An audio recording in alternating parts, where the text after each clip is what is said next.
Testing, testing. 1, 2, 3. Testing, testing. Look at me.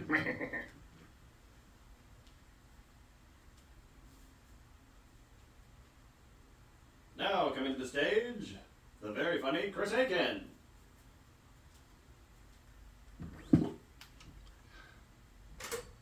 You know how guys suffer from erectile dysfunction? And that's the way we're choosing to start the show. Well, sometimes they'll give you a pill or even a balloon that gets put inside to pump you up. Now, I don't have ED, but I would like one of those balloons. I want to just be home one day, have my girlfriend be in the bedroom dressed like a referee, and I'm pumping myself up like I'm Michael Jordan getting ready for the big game. Just. And then she goes, "It's time to play ball!" Boom, boom, bum, bum, bum, bum. You know.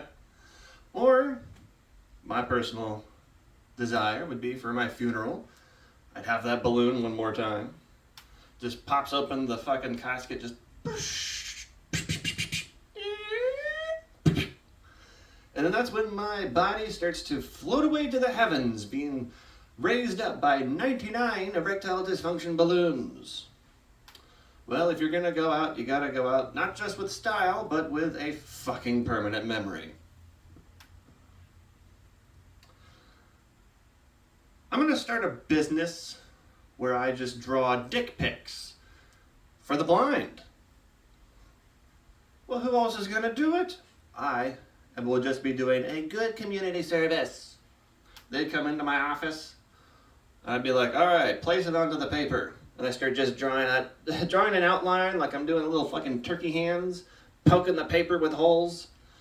And he's like, hey man, can you make me 10 dots longer? And I have to be honest with him, dude, just so you know, you're at least a 5 dot kind of guy. You know, woohoo, not so big.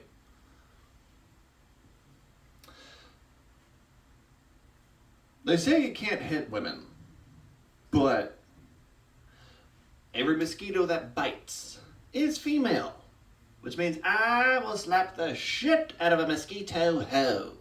Just hitting different parts of my body. Fuck you, Brittany. Fuck you, Jessica. You'll never have my kids, Katie. Yeah, those other women I've dated. So I'm dating a black woman from Brazil. Because I like my women the way I like my Arabica mix. Black, Brazilian, sometimes a little bitter when I forget the sugar. So the other day, we were at a comedy show, and the comedian tried to do a Ku Klux Klan joke. But instead of saying Ku Klux Klan, he just kept saying KKK. Everybody there, except for my girlfriend, understood KKK. As soon as he goes into the joke, that's when she's like, all right, I gotta pee, goes to the bathroom. And he thinks she's pissed off and chose that moment to pee. And he goes, oh, I just pissed off the only black woman in here. And the audience is just laughing, eating it up. But I'm laughing for a very different reason. Because I know in Brazil, they don't say LOL, ha ha ha, LMFAO. They say KKK. And they text it as KKK. So all she heard was, you know what's crazy about well, and then just goes to the bathroom. That's all she fucking knows. So I had to ask her later, baby, do you understand what he was actually talking about? She goes, yeah, it was a joke, ha ha ha. I'm like, no. Do you know what KKK means in America? And she said, no. So I had the very precarious position of being a white man, telling a black woman what is so bad about the KKK. So here's my best explanation I went with. I go, baby, they really like dressing like spooky ghosts. And she heard that and goes, like Carnival. No, not like Carnival. And I went with crosses, really like crosses. And she goes, oh, like church. No, not like church. Finally, I just gave up. I'm like, it's a bunch of white people that hate black people. And she goes, like your grandmother. Yes, thank you. You get it, like my grandmother. She's not actually racist yet. Although her memory is kind of going a little bit. It's gotten so bad to the point that she actually starts calling me by my dad's name and my uncle's name whenever we visit. I just think it would be kind of funny one day if we find out that Grandma was secretly racist this whole time and thinks that I'm her son. So then at that point, me and my girlfriend could just knock on the door. Hello, Mother. Guess who's coming to dinner? And I just keep doing that every 5 to 10 minutes. She just keeps forgetting. We just walk into the living room. Guess what? Now I'm David. My uncle's name, fucking David. I'm dating a black woman. Another 5 minutes. Same black woman. It's a three-way. Ha! And she's like, no, the horrible threes. Fucking dies or whatever. Y'all can do that if you have a interracial relationship. You can even just go to old folks' homes. You know, like the hospice care.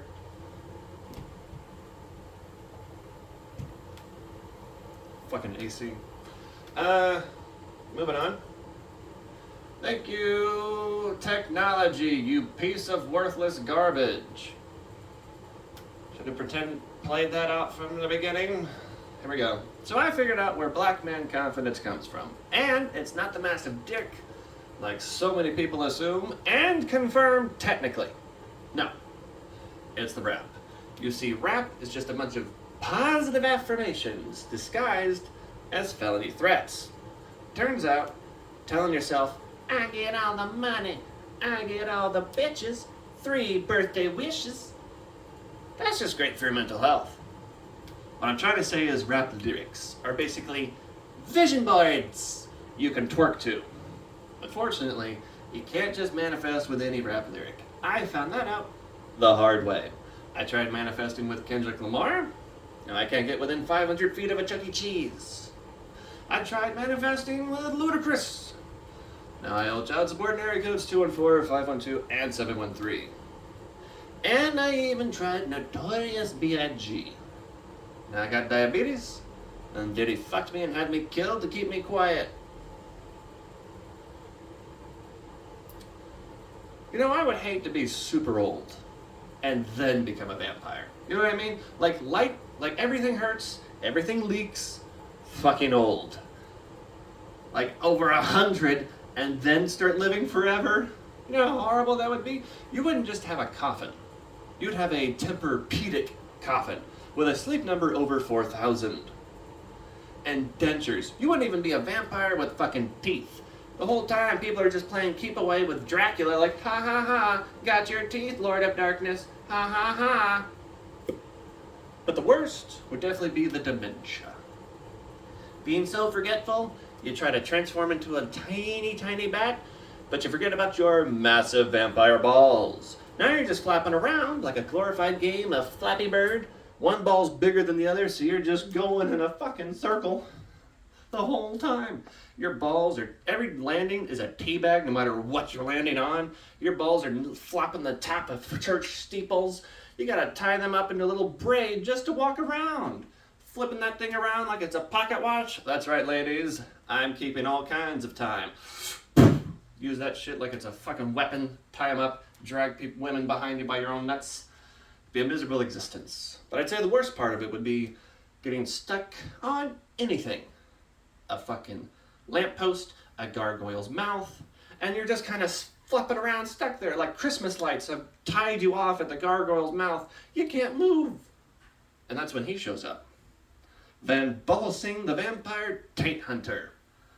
Walks right over to you, slices your nuts off, holds them in front of your face just before the lights leave your eyes and goes, "Hey Dracula, you forgot to talk this." I mean, just miserable to be old and live forever, you know? So parenting gets about 100 times harder the moment your children discover masturbation. And for my parents, it got about 1,000,000 times more difficult after I found their toys. Yeah, that's right. Strap in and strap on. You're in the adult portion of my show. I remember being at their house, teenager, walking around being like, I sure do hope I can find some cash. Bust into their bedroom door, go straight to the left again, and there's a closet where all the good shit is always hidden. So I go inside their closet, and on the top shelf is a paper bag full of what I thought must be cash. I'm broke. I just want to go buy some Pokemon cards. I grab that bag, pull on it, and then raining down upon me is 8-foot-long 1980s dildos, like industrial strength rubber, just bop, bop, bop, bop, bop, bop, bop, bouncing off the top of my head, making me realize that's how fucking Lindsay Lohan got the part in Machete. She could take a dick. So I picked one up and I used it. Wrong. You can use a dildo wrong. If it's old enough. I know that makes it sound like it was corrugated, like I'm fucking SpongeBob SquarePants in every one of his holes. But no, this thing just had a hot dog-sized receptacle. And I took that shit right to the bathroom, pissed in God's face for roughly 30 seconds, and then put it back into the bag. Thought nothing of it. And then Dad came home later that day. Thank God he came home first. I don't want to have that conversation with Mom. She still doesn't know. Well, maybe now she will. But as soon as that smell hit his face, there's not a lot of things that smell like that. I'm just picturing him being like a sommelier. This doesn't smell like a Richard's brew. Not enough pineapple. So he just walks over to my bedroom, because he's got to have a conversation. You got to put a stop to that kind of shit. And here's how he chose to explain the situation. Son, when you make a mess, which is the most Disney level thing you can do, given the circumstances, clean up after yourself. And he tries to walk away. But curious little George over here, Father, whatever are those for? And he just goes, yeah, your mother, she's not into that anymore, and walks away. And you'd think that would be enough to stop me. If I'm going right back the next day, straight to the fucking shelf, and I saw, fuck, they took my treasure and replaced it with a picture of a very disappointed Jesus. Thou shalt not toucheth yourself.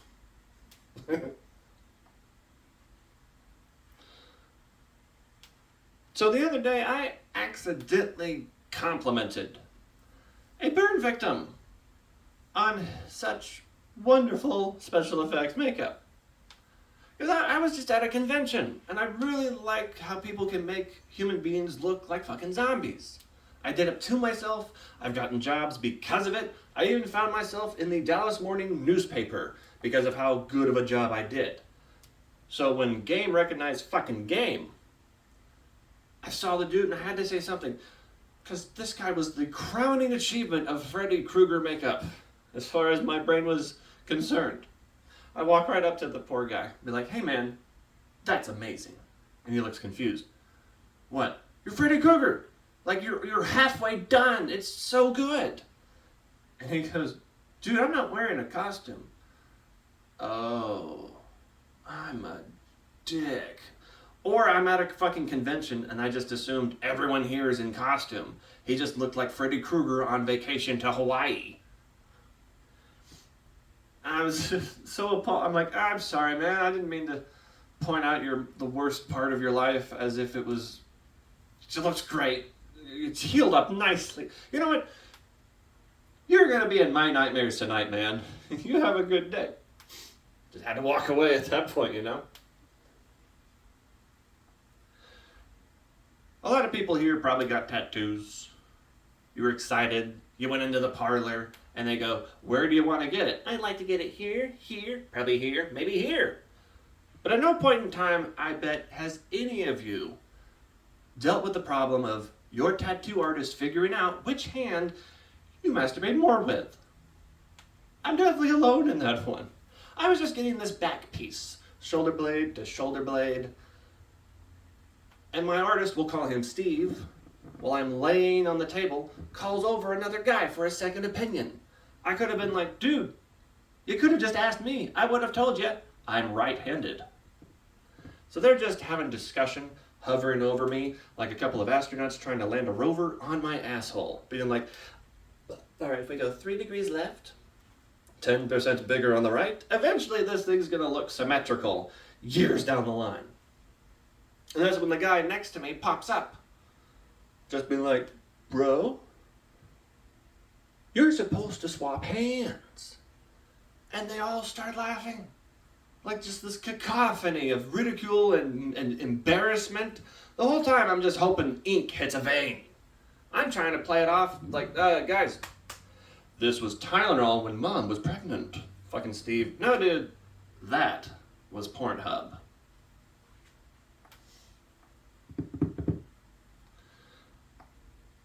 I assume we're all familiar with Ursula the Sea Witch from The Little Mermaid, the octopus woman. What if she actually had an actual octopus's mouth? That sea bitch would have a beak. I'm talking Iago from Aladdin, fucking beak. I'm talking Toucan Sam, high on Fruit Loops, beak. I'm talking Boba Fett being eaten by a sand butthole, beak. Probably the main reason why she got banished from parties in the first place. She's just showing up, sliding across hors d'oeuvres like an insane Roomba with tits, being like, Papa's my favorite. Walks right over to the wine bowl, marinates that shit with her mouth with every gulp, just starts gargling. I'm getting hints of vanilla, oak, and a whole lot of shellfish. This is a fucking frog. It's what we call method acting.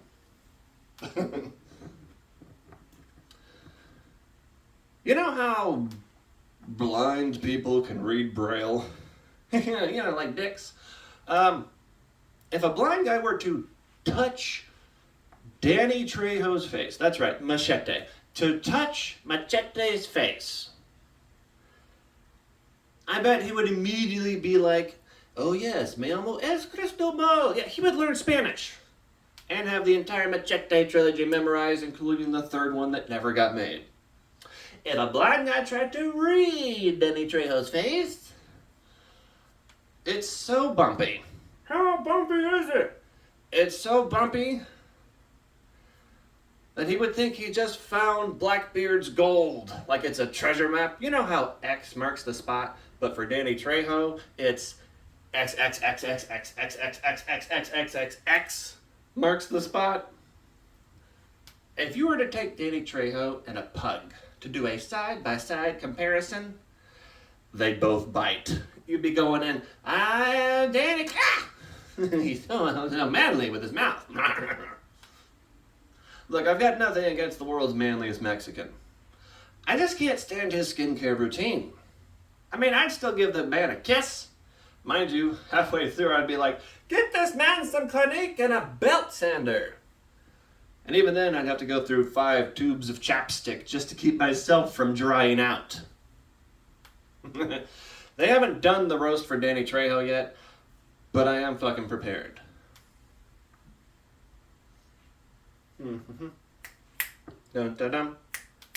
You know, so much of my childhood has been ruined by my adulthood. Thanks to Pornhub. You know, because on Pornhub, back when you still could sign into the motherfucker, I came across a parody for DuckTales. They called it Cocktails, starring Splooge McDuck with his nephews, Ooey Gooey and Louie. I thought the third one being in there was a little weird. And the theme song was just as catchy as the original. Life is like a nightmare here in my room. Dishes, mistress, boyfriends, it's a cuckler. Might beg for mercy, but she'll just ignore me. Cocktails, boo-hoo. Every day I'm out here taking cocktails, boo-hoo. Tales of staring so sad and blue, no fuck tales, boo-hoo. Not alpha tales, not manly tales, no cocktails, boo-hoo. And don't bother looking that up. It does not exist. Also, because you need a fucking account to get actually confirmed that it doesn't exist. I just had to blame Pornhub so Disney wouldn't sue. You know, I'm actually kind of excited for the new Harry Potter remake by HBO. Because it means they're going to go into characters that haven't seen a lot of limelight. Like my personal favorite character out of the entire Harry Potter universe, Hagrid's dad. You see, Hagrid is half human and half giant. Which means, and it's real, Hagrid's dad, that man, that manly man, hooked up, successfully impregnated, and lived after fucking a 25-foot tall woman. He just looked up at the tallest vagina in the world and decided, I will make that work. It's true, Hagrid fucking exists. I'm just like, how the hell did you even manage to pull that off? I'm just picturing him diving in head first, like a salmon at the end of its life. Just, oh, there's the egg. Or maybe, this might be a little bit of a fetish leaking into my comedy, but oh well. Maybe giant vaginas are on the big toe. And he just latched on like a koala for leverage, just going, woo! Gave that bitch an athlete's foot and a good old bundle of joy.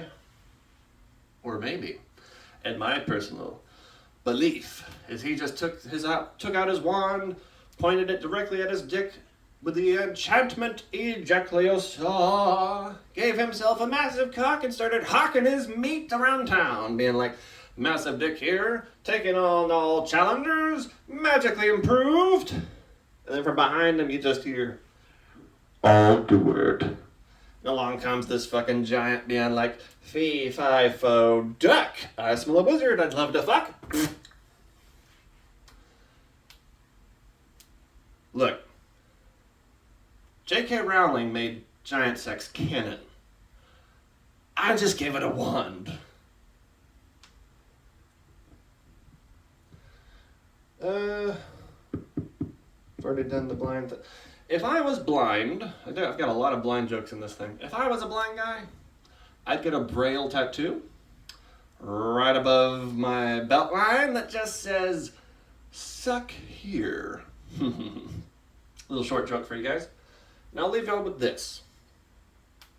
You know, intolerant people, they don't really have a superhero or a evil enough villain. They don't really have a good enough villain, which is why I invented Intolerant Man. You see, Intolerant Man can fly to other countries and demand they speak English. Intolerant Man has the power to turn down ethnic music anytime Steely Dan is interrupted. And Intolerant Man gets physically ill anytime he smells, hears, or even tastes MSG. And this next bit of material is the day Intolerant Man dies. Without further ado, one day, Intolerant Man sees a gay Jewish couple kissing in front of a Cracker Barrel and passes out from sheer outrage. Blech. Wakes up in the future where everyone is ethnically ambiguous. No categories, just humans. And he runs to a nearby mall screaming, "Where are my people?" And then this mixed race toddler looks up. "There, have you tried ayahuasca?" Then he panics, runs to a nearby bathroom. He's sweating, he's shaking, he's holding the sink. Staring back at him in the mirror is Kanye West. He touches his face. It's still Kanye. He feels his hair. It's different. He opens his pants, the one-eyed purple monster, and screams to the heavens, "My white soul, it's leaving my body." Then this mayonnaise-colored soul rises up from the chest of Intolerant Man, and moaning as it ascends, as one final tragic tear rolls down his face in the shape of a Confederate flag.